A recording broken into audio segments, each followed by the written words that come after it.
ನಮಸ್ಕಾರ. ಸಂಯುಕ್ತ Karnataka news at 7ಗೆ ಸ್ವಾಗತ. ನಾನು ಪ್ರಕಾಶ್ ಚಳಗೇರಿ. ರಾಜ್ಯಸಭೆಯಲ್ಲಿಂದು ವಕ್ಫ್ ತಿದ್ದುಪಡಿ ಮಸೂದೆಯ ಜಂಟಿ ಸಂಸದೀಯ ಸಮಿತಿಯ ವರದಿಯನ್ನು ಮಂಡಿಸಲಾಯಿತು. ಈ ವೇಳೆ ವಿರೋಧ ಪಕ್ಷಗಳು ವರದಿಯಲ್ಲಿ ತಮ್ಮ ಹೇಳಿಕೆಗಳನ್ನು ತೆಗೆದುಹಾಕಲಾಗಿದೆ ಎಂದು ಭಾರೀ ಗದ್ದಲ ಉಂಟು ಮಾಡಿದರೆ, ಆಡಳಿತ ಪಕ್ಷವು ಯಾವುದೇ ಹೇಳಿಕೆಗಳನ್ನು ತೆಗೆದುಹಾಕಿಲ್ಲ ಎಂದು ಸ್ಪಷ್ಟನೆ ನೀಡಿತು. ಬಳಿಕ ಚರ್ಚೆಯ ನಂತರ ಕಲಾಪವನ್ನು ಸ್ವಲ್ಪ ಸಮಯದವರೆಗೆ ಮುಂದೂಡಲಾಯಿತು. ಸದನ ಮತ್ತೆ ಸೇರಿದಾಗ ವಿರೋಧ ಪಕ್ಷದ ಸಂಸದರು ತಮ್ಮ ಭಿನ್ನಾಭಿಪ್ರಾಯದ ಟಿಪ್ಪಣಿಗಳನ್ನು ವರದಿಯಿಂದ ತೆಗೆದುಹಾಕಲಾಗಿದೆ ಎಂದು ಆರೋಪಿಸಿದರು. ಆದರೆ ಸರ್ಕಾರ ಈ ಆರೋಪವನ್ನು ನಿರಾಕರಿಸಿತು. ಬಳಿಕ ವಿರೋಧ ಪಕ್ಷದ ಸದಸ್ಯರು ಸಭಾತ್ಯಾಗ ಮಾಡಿದರು. ಆದಾಯ ತೆರಿಗೆ ಮಸೂದೆಯನ್ನು ಲೋಕಸಭೆಯಲ್ಲಿಂದು ಕೇಂದ್ರ ಹಣಕಾಸು ಸಚಿವೆ ನಿರ್ಮಲಾ ಸೀತಾರಾಮನ್ ಮಂಡಿಸಿದರು. ಆರಂಭದಲ್ಲಿ ಮಸೂದೆ ಮಂಡನೆಗೆ ವಿರೋಧ ಪಕ್ಷಗಳ ಸದಸ್ಯರು ವಿರೋಧ ವ್ಯಕ್ತಪಡಿಸಿದರು. ಬಳಿಕ ಧ್ವನಿಮತದ ಮೂಲಕ ಮಸೂದೆ ಮಂಡನೆಗೆ ಒಪ್ಪಿಗೆ ಲಭಿಸಿತು. ವಿರೋಧ ಪಕ್ಷದ ಸದಸ್ಯರು ಮಸೂದೆಯನ್ನು ಪರಿಚಯ ಹಂತದಲ್ಲಿ ವಿರೋಧಿಸಿದರು. ಆದರೆ ಸದನವು ಅದರ ಪರಿಚಯಕ್ಕಾಗಿ ಧ್ವನಿಮತದ ಮೂಲಕ ನಿರ್ಣಯವನ್ನು ಅಂಗೀಕರಿಸಿತು. ಹೊಸ ಮಸೂದೆಯು ಭಾರತದಲ್ಲಿ ತೆರಿಗೆ ಕಾನೂನುಗಳಲ್ಲಿ ಬಳಸಲಾಗುವ ಪರಿಭಾಷೆಯನ್ನು ಸರಳಗೊಳಿಸುವ ಗುರಿಯನ್ನು ಹೊಂದಿದ್ದು, ಇದರಿಂದ ತೆರಿಗೆದಾರರಿಗೆ ತೆರಿಗೆಗಳನ್ನು ಪಾವತಿಸಲು ಮತ್ತು ರಿಟರ್ನ್ಸ್ ಸಲ್ಲಿಸಲು ಸುಲಭವಾಗಲಿದೆ. ಶಿವಮೊಗ್ಗ ಜಿಲ್ಲೆಯಲ್ಲಿ ಅರಾಜಕತೆ ಪರಿಸ್ಥಿತಿ ಇದೆ ಎಂದು ಬಿಜೆಪಿ ರಾಜ್ಯ ಉಪಾಧ್ಯಕ್ಷ ಹರತಾಳು ಹಾಲಪ್ಪ ಹೇಳಿದರು. ಬೆಂಗಳೂರಿನ ಬಿಜೆಪಿ ರಾಜ್ಯ ಕಚೇರಿಯಲ್ಲಿ ಮಾತನಾಡಿದ ಅವರು, ಶಾಸಕರ ಮಗ ಬಸವೇಶ್ವರನ್ನ ಬಂಧಿಸಿಲ್ಲ, ಬೇರೆ ಯಾರೋ ಮೂವರನ್ನ ಬಂಧಿಸಿದ್ದಾಗಿ ಮಾಧ್ಯಮಗಳಲ್ಲಿ ಗಮನಿಸಿದ್ದೇನೆ. ಜಿಲ್ಲಾ ಉಸ್ತುವಾರಿ ಸಚಿವರು ಏನು ಮಾಡುತ್ತಿದ್ದಾರೆ ಎಂದು ಪ್ರಶ್ನಿಸಿದರು. ಆ ಪ್ರಕರಣಕ್ಕೆ ಏನೇನೋ ತಿರುವು ಕೊಡುವ ಪ್ರಯತ್ನ ನಡೆಯುತ್ತಿದೆ ಎಂದು ಟೀಕಿಸಿದರು. ಈ ಕಾಲದಲ್ಲಿ ಕಾಲ್ ರೆಕಾರ್ಡ್ ಪರಿಶೀಲಿಸಿದರೆ ಕರೆಯ ಎಲ್ಲ ವಿವರ ಲಭಿಸುತ್ತದೆ. ಫೋನ್ ಕೊಟ್ಟ ವ್ಯಕ್ತಿ ರಮೇಶ್ನನ್ನ ಬಂಧಿಸಿದ್ದೀರಾ ಎಂದು ಪ್ರಶ್ನಿಸಿದರು. ಒಂದು ಪ್ರಕರಣ, ಭದ್ರಾವತಿ ಶಾಸಕರ ಮಗ ಅಂತ ಹೇಳಿ ಒಬ್ಬ ಮೈನ್ಸ್ ಆ್ಯಂಡ್ ಜಿಯಾಲಜಿ ಖನಿಜ ಅಧಿಕಾರಿಗೆ ಭಾಳ ಕೆಟ್ಟದಾಗಿ ಬೈದರು. ಅದು ತಮ್ಮ ಮಾಧ್ಯಮದಲ್ಲೆಲ್ಲ ಬಂತು, ಎಲ್ಲರೂ ನೋಡಿದರು.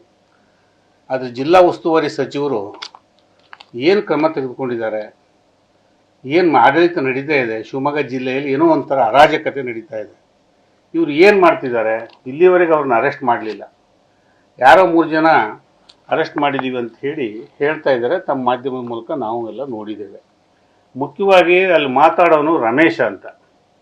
ರಮೇಶಿಗೆ ಒಂದು ಫೋನ್ ಬರ್ತದೆ, ಅಣ್ಣ ಕೊಡ್ತೀನಿ ನೋಡು ಅಂತ ಹೇಳ್ತಾನೆ. ಅವನು ಏನೆಲ್ಲ ಮಾತಾಡ್ತಾನೆ ಅನ್ನೋದನ್ನು ತಾವೆಲ್ಲ ತೋರಿಸಿದ್ದೀರಿ ನಾಡಿನ ಜನತೆಗೆ. ಅವ್ರನ್ನ ಅಷ್ಟೇ ಅಲ್ಲದೆ ಅದಕ್ಕೆ ಏನೇನೋ ಟ್ವಿಸ್ಟ್ ಕೊಡೋ ಪ್ರಯತ್ನ ನಡೀತಾ ಇದೆ. ಆ ಕೇಸಿಗೆ ಯಾರೋ ಮಾಡಿರ್ಬೋದು, ಏನೋ ಮಾಡಿರ್ಬೋದು ಅಂತ. ಈ ಕಾಲದಲ್ಲಿ ಕಾಲ್ ರೆಕಾರ್ಡ್ಸಿಗೆ ಹಾಕಿದ್ರೆ ಎಲ್ಲ ಡೀಟೇಲ್ಸ್ ಗೊತ್ತಾಗ್ತದೆ, ಯಾರ ಫೋನಿಗೆ ಯಾರು ಮಾತಾಡಿದ್ರು ಅಂತ. ಅದನ್ನು ತರಿಸಿ ಎಷ್ಟೊತ್ತಿಗೆ ಕಾಲ್ ಬಂತು, ಯಾರಿಗೆ ಬಂತು, ಏನು ಮಾತಾಡಿದ್ರು, ಇದನ್ನು ಈಗಿನ ವ್ಯವಸ್ಥೆಯಲ್ಲಿ ಎಲ್ಲ ಅವಕಾಶಗಳಿದೆ. ಅದನ್ನು ಮಾಡಿಸ್ತಾ ಇದ್ದಾರಾ ಜಿಲ್ಲಾ ಉಸ್ತುವಾರಿ ಸಚಿವರು? ಯಾರೋ ಅಮಾಯಕರು 3 ಜನನ ಅರೆಸ್ಟ್ ಮಾಡಿದ್ದೀವಿ ಅಂತ ಹೇಳ್ತಿದ್ದಾರೆ. ಇದು ಸಾಧಾರಣ ವಿಷಯವೇ? ಆ ಶಬ್ದಗಳನ್ನು ಕೇಳಲಿಕ್ಕಾಗ್ತದೆಯೇ? ಸಿದ್ದರಾಮಯ್ಯ ಅವರು 5 ವರ್ಷ ಸಿಎಂ ಆಗಿರ್ತಾರೆ ಅಂತಾನೆ ನಾವೆಲ್ಲ ಭಾವಿಸಿದ್ದೇವೆ ಎಂದು ಗೃಹ ಸಚಿವ ಡಾಕ್ಟರ್ ಜಿ ಪರಮೇಶ್ವರ್ ಹೇಳಿದ್ದಾರೆ. ಬೆಂಗಳೂರಿನಲ್ಲಿ ಮಾತನಾಡಿರುವ ಅವರು, ಮುಖ್ಯಮಂತ್ರಿಗಳು ದೀರ್ಘಾವಧಿಯ ಸಿಎಂ ಆಗಲೆಂದು ನಾನು ಹಾರೈಸುತ್ತೇನೆ. ಸಿದ್ದರಾಮಯ್ಯ ದಾಖಲೆ ಮಾಡಲಿ ಅಂತ ನಾನು ಹಾರೈಸುತ್ತೇನೆ. ಅವರು ಈ 5 ವರ್ಷ ಆಡಳಿತ ಪೂರ್ಣಗೊಳಿಸಿದರೆ ಸಹಜವಾಗಿ ಅದು ದಾಖಲೆ ಆಗಲಿದೆ ಎಂದರು. ರಾಜ್ಯದಲ್ಲಿ ವಿವಿಧ ಕ್ಷೇತ್ರಗಳಲ್ಲಿ ಗಣನೀಯ ಸೇವೆ ಸಲ್ಲಿಸಿದ ಗಣ್ಯರಿಗೆ ರಾಜ್ಯ ಸರ್ಕಾರದ ಕನ್ನಡ ಮತ್ತು ಸಂಸ್ಕೃತಿ ಇಲಾಖೆಯಿಂದ 2024-25ನೇ ಸಾಲಿನ ವಿವಿಧ ಪ್ರಶಸ್ತಿಗಳನ್ನು ಘೋಷಣೆ ಮಾಡಲಾಗಿದೆ. ಸಚಿವ ಶಿವರಾಜ್ ತಂಗಡಗಿ ಅವರು 19 ಜನ ಪ್ರಶಸ್ತಿ ಪುರಸ್ಕೃತರ ಪಟ್ಟಿ ಬಿಡುಗಡೆ ಮಾಡಿದ್ದಾರೆ. 5 ಆಯ್ಕೆ ಸಮಿತಿಯ ಅಧ್ಯಕ್ಷರು ಅವರ ಒಂದು ರೆಕಮೆಂಡೇಶನ್ ಮಾಡಿದ ಪ್ರಕಾರ ಒಟ್ಟು 19 ಪ್ರಶಸ್ತಿಗಳು. ರಾಷ್ಟ್ರೀಯ ಪ್ರಶಸ್ತಿಯೊಳಗೆ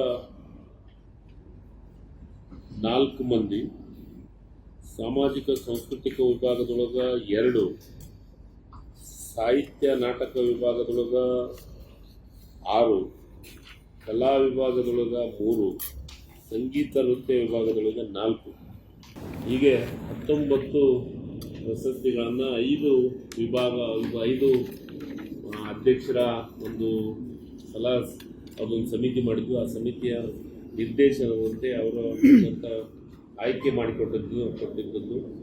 ಈಗ ಟೆಂಟೇಟಿವ್ಲಿ ಒಂದು ಡೇಟನ್ನು ನಿಗದಿ ಮಾಡಿದ್ದೀವಿ. ಮಾರ್ಚ್ 3ನೇ ತಾರೀಕು ಸಾಯಂಕಾಲ 6 ಗಂಟೆ ಅಂತ ನಿಗದಿ ಮಾಡಿದ್ದೀವಿ. ಮುಖ್ಯಮಂತ್ರಿಗಳಿಗೆ ಒಪ್ಪಿಗೆಗೆ ಪತ್ರನೂ ಕಳಿಸಿದ್ದೀವಿ. ಮುಖ್ಯಮಂತ್ರಿಗಳು ಮೋಸ್ಟ್ಲಿ ಆ ಟೈಮ್ದೊಳಗೆ ಅಧಿವೇಶನ ಇರೋದ್ರಿಂದ ಸಾಯಂಕಾಲ ಆಗ್ಬೋದು ಅಂತ. ಟೆಂಟೇಟಿವ್ಲಿ 3 ಅಂತೂ ಫಿಕ್ಸ್ ಆಗಿದೆ. ಒಂದು ದಿವಸ ಹೆಚ್ಚು ಕಡಿಮೆ ಆಗ್ಬೋದು. ನಮ್ಮ ಮೆಟ್ರೋ ಟಿಕೆಟ್ ದರದ ಹೊಸ ಸ್ಲ್ಯಾಬ್ ಪ್ರಕಟ ಮಾಡುತ್ತೇವೆ ಎಂದು BMRCL MD ಮಹೇಶ್ವರ ರಾವ್ ತಿಳಿಸಿದ್ದಾರೆ.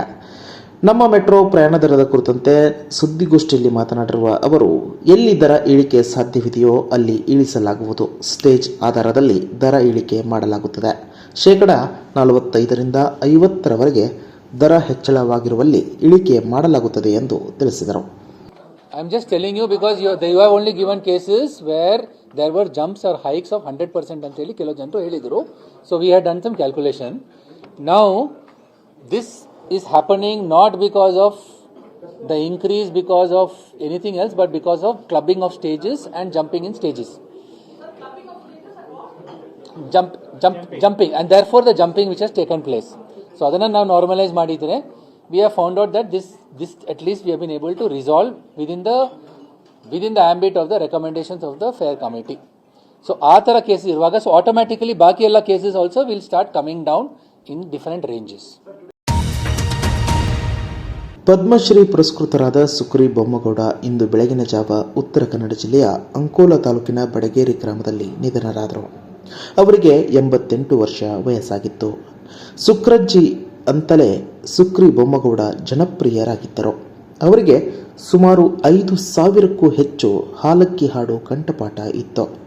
ಹಾಲಕ್ಕಿ ಹಾಡುಗಳ ಕೋಗಿಲೆ ಎಂದು ಕೂಡ ಅವರು ಪ್ರಸಿದ್ಧರಾಗಿದ್ದರು. 2017ರಲ್ಲಿ ಪದ್ಮಶ್ರೀ ಪ್ರಶಸ್ತಿ ನೀಡಿ ಸುಕ್ರಿ ಬೊಮ್ಮಗೌಡ ಅವರನ್ನು ಗೌರವಿಸಲಾಗಿತ್ತು. ಹಾಲಕ್ಕಿ ಸಮುದಾಯವನ್ನು ಪರಿಶಿಷ್ಟ ಪಂಗಡಕ್ಕೆ ಸೇರಿಸಲು ಸೂಪರ್ ಸ್ಪೆಷಾಲಿಟಿ ಆಸ್ಪತ್ರೆ ಬೇಡಿಕೆ ಹಾಗೂ ಜಿಲ್ಲೆಯ ಅಭಿವೃದ್ಧಿಗೆ ಸಂಬಂಧಿಸಿದ ವಿವಿಧ ಹೋರಾಟಗಳಲ್ಲಿ ಸುಕ್ರಜ್ಜಿ ಭಾಗಿಯಾಗಿದ್ದರು. ಇನ್ನಷ್ಟು ಬರವಣಿಗೆಗಳು, ವಿಶೇಷ ಲೇಖನಗಳು ನಿಮಗಾಗಿ ಕಾಯ್ತಾ ಇರ್ತವೆ. ಓದ್ತಿರಲ್ವಾ?